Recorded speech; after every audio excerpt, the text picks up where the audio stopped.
And it's a 2008 Toyota Tundra. This is my second alternator replacement, which is a complete bitch. First time it took me 3 days because there's no video on YouTube on how to do it.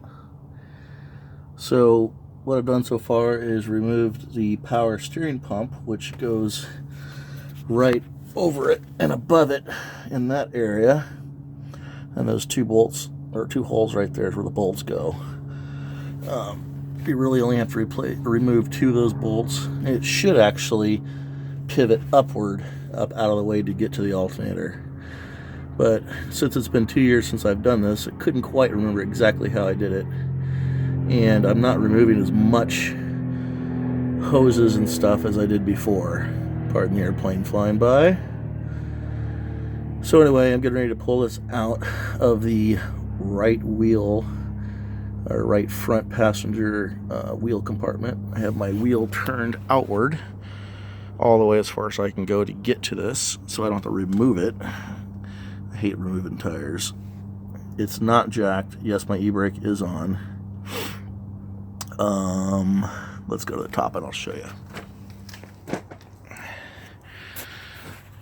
Alright, you see the alternator there.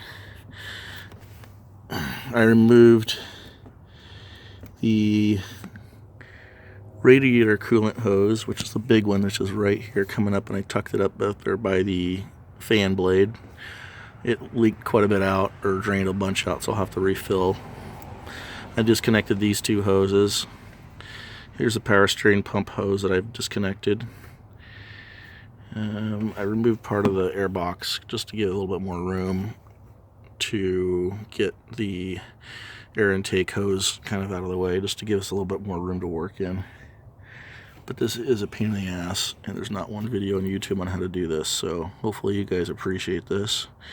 I tried filming one the first time I did it, but let's just say it didn't go as planned. It took a lot longer than I was expecting. Anyway, I'm going to go ahead and remove the alternator, replace the new one with the new one, and start putting this thing back together.